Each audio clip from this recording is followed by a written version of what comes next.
je m'appelle Jérôme Pruneau et l'émission qui suit est mon projet d'accès. Bonne émission.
Mais pour moi, la musique, c'est l'une de mes raisons d'être. Et c'est comme, on dirait, de l'oxygène.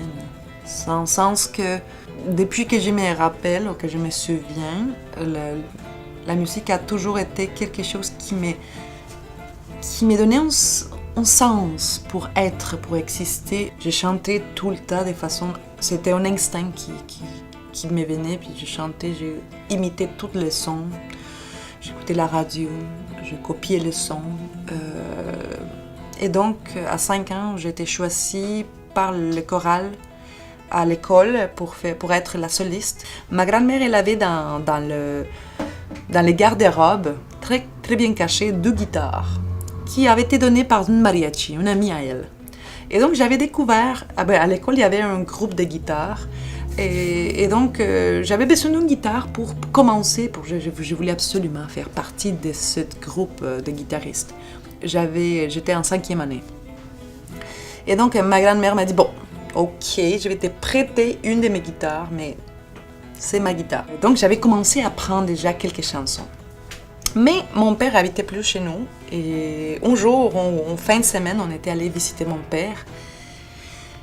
Sa guitare, je l'avais déjà spoté sa guitare. Alors moi, je me suis dit, oh, c'est là que j'ai eu, moi. Mais lui, c'était comme, il avait fait sur mesure sa guitare. Donc, il commence à jouer, je dis, oh, j'aime bien ta guitare. Il me dit, ah oui. Est-ce que si j'apprends une chanson, dans une semaine, tu me donnes ta guitare? Il me dit, ok, il m'a pas cru. Il savait pas que j'avais déjà commencé à étudier la guitare.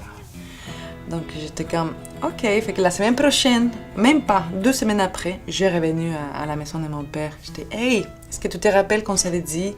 Il me dit, hey, oui. Je prends la guitare, et là je chante une chanson au complet. Je joue et je chante en même temps. Il était comme... Il était comme, ah, ok. Il a compris qu'il avait perdu sa guitare. Mira la casa, se va tejiendo.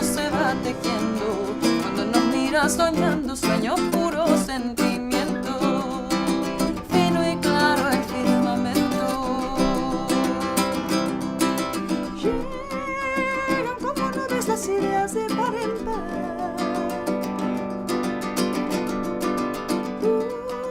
Usa la cabeza, el corazón y a navegar. À 16 ans, j'ai commencé à jouer dans on peut dire ça comme ça, dans la scène semi-professionnelle, avec mon premier projet musical. Et c'est grâce à l'opportunité que j'ai eue avec Alejandro Markovich, qui est un guitariste très populaire au Mexique. Il m'a invité à chanter à son projet et donc j'ai eu la chance de pouvoir connaître la scène professionnelle. Parallèlement à cette période-là, j'ai commencé à explorer le théâtre, la danse, le cirque. Et c'est par la suite que j'ai parti la fuite à Tulum. Tulum, c'est les Caraïbes mexicains dans le sud-ouest de la République mexicana. Et donc, c'est là que j'ai commencé à fusionner d'autres sortes d'art, pas juste la musique, mais aussi la danse, le cirque. Quand elle est arrivée au Québec, je pense que là, elle a vraiment... comment dire? Ça a eu un peu l'effet d'une bombe un petit peu, là, parce qu'elle avait les racines latino-américaines, tout ça. Puis là, ça a été fusionné avec la musique nord-américaine pour donner vraiment un beau mélange de musique moderne, mais à saveur latine. Elle garde certains aspects de la musique traditionnelle. Fait que c'est ça. Mamzelle, je trouve que c'était un bon mix entre la musique traditionnelle et la musique actuelle. J'ai eu l'opportunité d'aller à La Paz, Mexico, à faire partie d'un projet dont j'étais invitée à participer en tant que chassière, danseuse et chanteuse. Et là, voilà, j'ai rencontré quelqu'un. Là, ça a été vraiment... ça a changé ma vie parce que j'ai rencontré l'homme avec qui je suis mariée maintenant. Et bon, les deux années suite à cette rencontre-là, nous avons voyagé. Je lui ai accompagné dans ses voyages parce qu'il travaillait pour le Cirque du Soleil dans le volet Cirque du Monde, cirque social dans différents pays. Et donc, ouais, c'est toutes sortes d'aventures, de toutes couleurs et de toutes saveurs. Après, dans ces voyages, on est venu au Québec. J'étais censée rester juste 1 mois. Et on était à la ville de Québec. Et il y a quelqu'un qui dit à Simon, un ami à lui, Vince, il lui dit « Hey Simon, aujourd'hui, il y a des auditions pour le Cirque du Soleil. Pour des échassiers, ils cherchent des artistes. Il faut que tu te dépêches. » J'étais comme « Ah, oui, nous avons nos échasses dans la voiture, par hasard. » Et donc, Simon, qui travaillait déjà pour le cirque, il appelle le cirque et « Excusez, je m'aidais quand même à aller aux auditions. Est-ce que c'est possible encore? » « Oui, c'est possible. Mais j'ai ma blonde qui est aussi échassière. »« Oui, amène ta blonde. » Soudainement, j'étais comme à l'intérieur de cette production, puis il fallait que j'ouvre bien les oreilles parce que je comprenais plus rien. Je comprenais rien en anglais, en français. J'ai paniqué, mais en même temps, j'étais trop excitée parce que c'était un rêve que j'avais eu depuis très longtemps, travailler pour le Cirque du Soleil.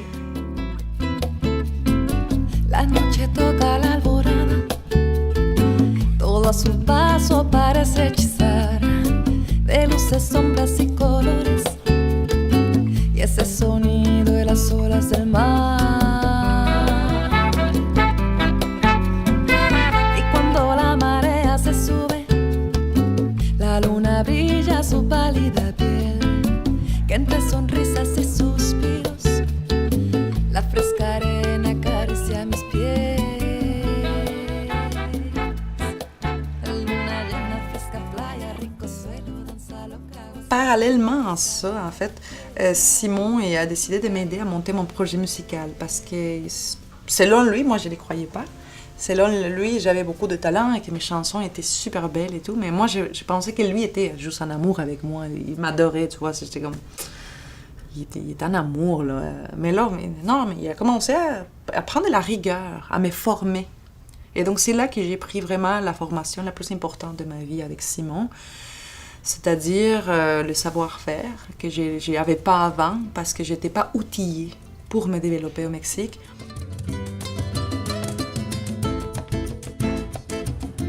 C'est ça, on a commencé ensemble au Cirque du Soleil. On était en 2009. C'était le premier projet du Cirque du Soleil à Québec.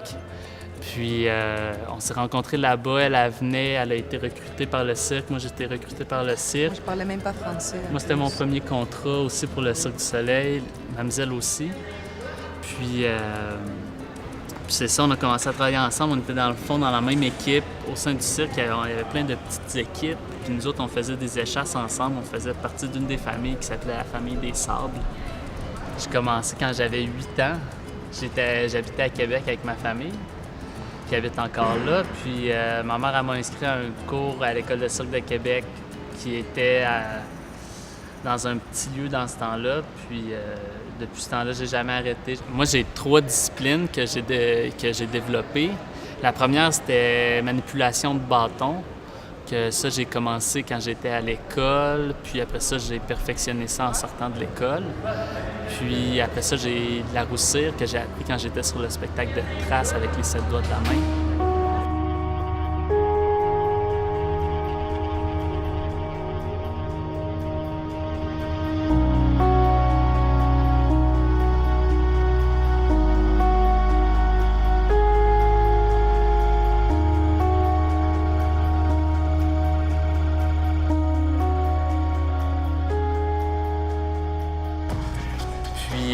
Puis dernièrement, il y a mon dernier jouet, c'est la lampe acrobatique. C'est un appareil que j'avais l'idée de créer il y a longtemps, depuis que j'étais à l'école. Puis j'ai trouvé des gens, on a fait des dessins, on a fait construire l'appareil, puis après ça, on a rentré ça dans un studio. Puis là, à partir de là, on a commencé à travailler puis à développer sur cet appareil-là.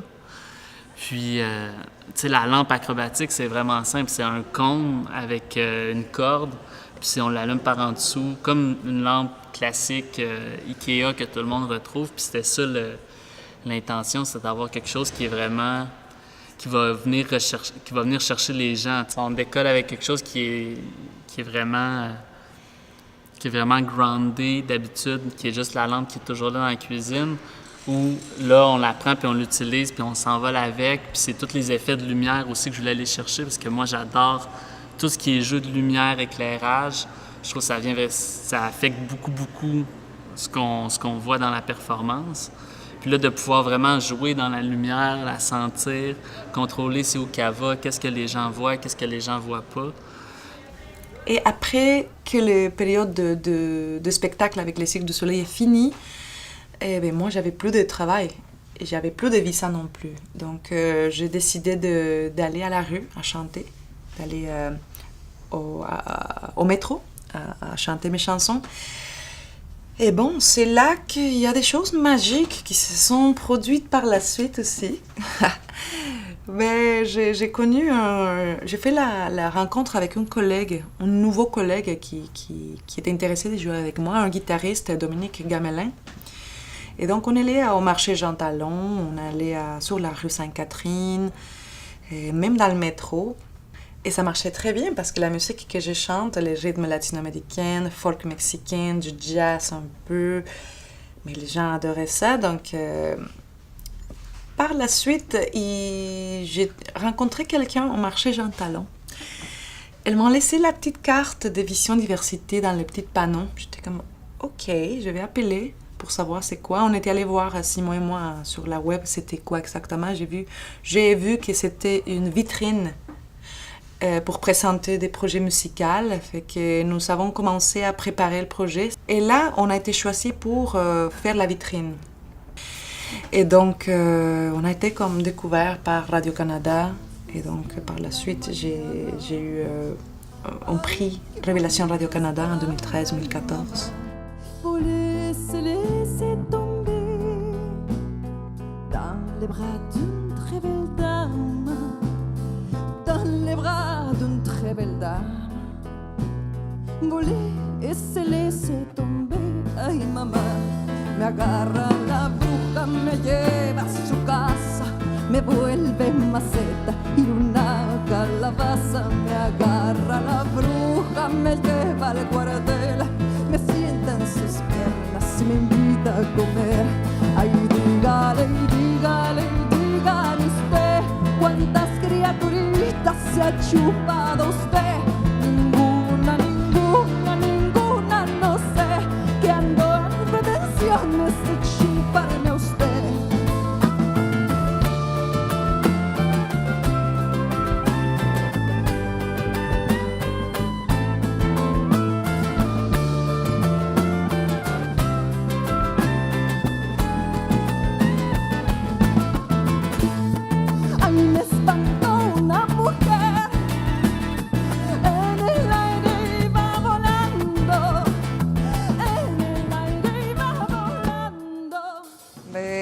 magie de ce quartier, c'est qu'il y a plus de 80 cultures ensemble qui cohabitent en totale harmonie, en total respect. Et en plus, on respecte les différences. C'est très familial, c'est très amical. Et tu vois des Haïtiens, des Mexicains, des Indiennes, des Grecs. Vraiment, il y a beaucoup plus de variétés dans la culture, mais tout le monde est bien. Quand on habite dans un endroit où on peut être qui on est, sans devoir se transmuter au complet, je pense que là, la liberté d'expression, la liberté d'être soi-même avec la culture qu'on amène dans ce pays-là, avec tout le respect qu'on peut avoir envers notre propre culture, c'est ce qui est magique de ce pays-là qui accueille toutes les nations. Moi, ce que j'adore de ce muraille, c'est que c'est une création faite en collectif avec tous les gens du quartier, les vieux, les adultes, les enfants.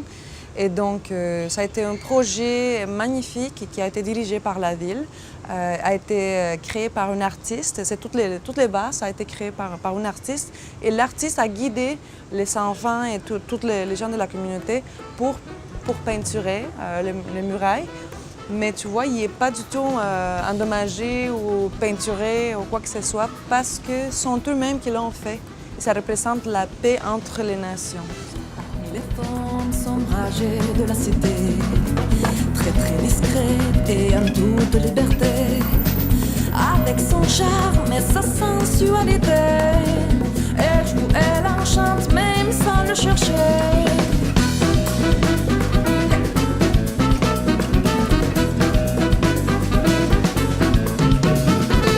Elle prend la nuit avec une autre philosophie. Elle collectionne les regards des passants, en y mélangeant le charisme de son charme. Danse, c'est quelque chose qui vient de l'intérieur. C'est une façon de m'exprimer, d'exprimer ce que je sens. Parce que moi, normalement, je suis une personne timide, mais quand je danse, j'oublie tout. C'est comme on oublie tous les problèmes, c'est une façon de laisser sortir l'énergie, beaucoup de choses qu'on a à l'intérieur. Moi, je suis un danseur, chorégraphe de danse traditionnelle mexicaine. Et je commençais à danser quand j'avais 7 ans au Mexique, à Acapulco, ma ville natale. Et bon, j'ai dansé depuis longtemps. Maintenant, moi, je dirige un groupe de danse traditionnel mexicain ici, le Ballet mexicain de Montréal. Et aussi, je suis le directeur général d'un organisme à but non lucratif qui s'appelle l'Agora de la culture mexicaine à Montréal. C'est un organisme qui fait la promotion de la culture mexicaine ici au Québec et au Canada, à travers différentes activités culturelles et artistiques telles que la danse, le chant, la musique, la gastronomie. Je commençais à faire ça, la promotion de la culture, parce que pour moi, la danse m'a donné beaucoup dans ma vie. Et quand je suis arrivé ici, je commençais à travailler avec des organismes artistiques mexicains. Et avec le temps, j'ai vu qu'il manquait un organisme qui donnait des cours et des activités à tout le monde, aux enfants, aux jeunes et aux adultes. Et de toutes les origines, mexicaines, latino-américaines, canadiennes. Que te tengo que subir aquí 1, 2, 3, 4, 5, 6, 7, 8. J'ai commencé à danser aussi à 8 ans, presque comme toi, et à l'école. J'ai commencé à danser un peu partout, surtout le folklore colombien. Après, quand je rentrais à la secondaire, j'ai commencé à faire gymnastique olympique, karaté, judo, n'importe quoi. Et après, quand je me donnais compte que la danse, c'est ça que j'aimais beaucoup, je commençais à faire ballet classique. Et comme ça, je commençais déjà à explorer beaucoup de danse contemporaine, Martha Graham, que j'aime beaucoup, les ballets, les modernes, etc. Jusqu'à qu'un jour, j'ai dit non, mais je peux aussi danser folklore. Non, et j'ai étudié 5 ans de folklore à l'AEPA, à l'École populaire d'art. Je suis design de mode. Et j'ai une spécialisation en histoire de la mode. Alors, j'ai commencé à travailler avec tous les costumes. Aussi, j'ai travaillé beaucoup avec les ballets d'Antioquia, folklorico Antioquia, c'était les costumières et les designers. Et ici, j'ai resté déjà 15 ans avec la troupe Ballet Raíces de Colombia. Et encore, j'ai fait la danse, j'ai fait les designs, j'ai fait des chorégraphies. Je suis content de tout, de la vie que j'ai ici à Montréal. Pour moi, la danse, c'est mon Dieu. C'est le Dieu que j'ai dans mon corps. Ouais. Alors, c'est vrai, je ne peux pas te dire qu'est-ce que je sens. C'est comme quand tu te demandes pourquoi est-ce que tu as tombé en amour de lui. Ah, ok. Je ne sais pas. Non. C'est comme ça. C'est juste comme ça. C'est comme ça. On est né pour ça. Chaque personne il est né pour quelque chose. Parfois, je trouve que je suis un homme très, très chanceux dans le monde. Parce qu'ils me sont envoyés. Dieu, on ne sait pas qui m'a donné l'intelligence de la danse. Mamzelle, elle est... elle est extraordinaire. Elle est pour moi une personne que je suis tellement honoré qu'elle ait choisi de venir vivre dans notre pays. Mamzelle, c'est une femme fière. C'est une femme fière de façon naturelle et ça lui donne toute la force qu'il faut pour pouvoir arriver sur une scène devant 5000 personnes et à être en harmonie avec ces gens-là. Parce qu'il faut quand même être assez sûr de soi pour faire de la scène à ce niveau-là, mais pas se cacher. Parce qu'on peut dire, monter sur scène, ok, c'est correct, ça se fait. Mais il y a monter sur scène et communiquer, et il y a monter sur scène et laisser la musique nous protéger. Mais Mamzelle n'a jamais laissé cette cape-là devant elle, la cape musicale ou la cape de baisser les yeux ou la cape d'être un peu plus derrière la scène ou être plus à l'avant avec la danse. Non, Mamzelle a toujours traversé tout ça, elle a toujours tout enlevé devant elle, puis elle est là, tu sais. On sent qu'il y a un contact direct. Je suis chez moi. En fait, la planète est chez moi. Mais je suis dans la maison numéro 2. Peut-être qu'il va y avoir d'autres maisons, je sais pas, là, mais ici, c'est chez nous. Maintenant, je sens que je suis arrivée, pour vrai. Là, j'ai enraciné.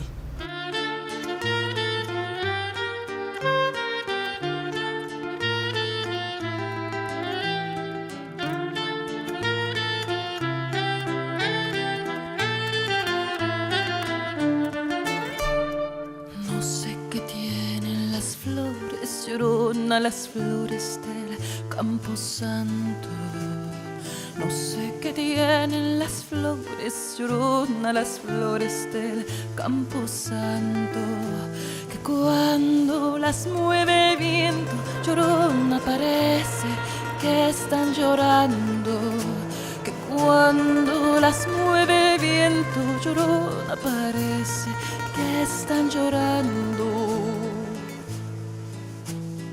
Ay de mí, llorona, llorona de azul celeste. Ay de mí, llorona, llorona de azul celeste. Aunque la vida me cueste, llorona, no dejaré de quererte. Aunque me cueste la vida, llorona, no dejaré de quererte.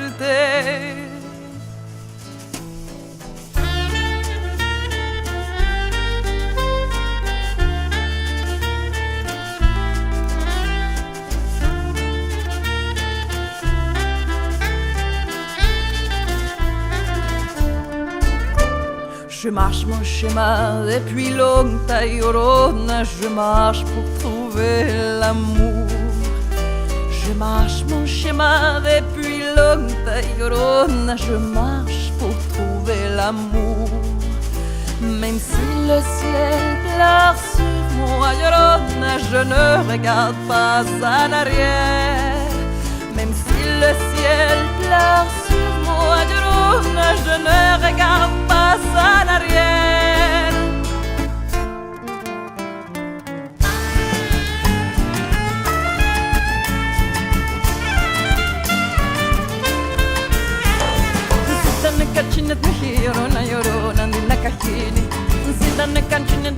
llorona llorona duina kaini duini iya asatu llorona yusatu idisida hati duini iya asatu llorona yusatu idisida hati ainda vi llorona hikushibichi ainda vi llorona hikushibichi ikuni sandi asatu llorona dobichi koga kachuin ikuni sandi asatu llorona dobichi koga kachuin.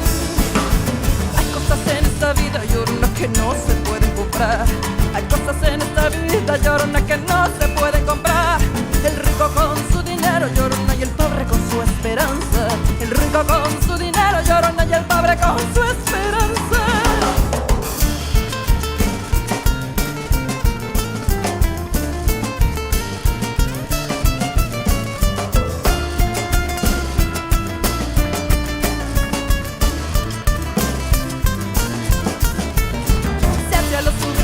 Llorona las estrellas se bajara. Si al cielo subir pudiera, llorona las estrellas se bajara. La luna a tus pies pusiera, llorona con el sol te coronara. La luna a tus pies pusiera, llorona con el sol te coronara. Y eso.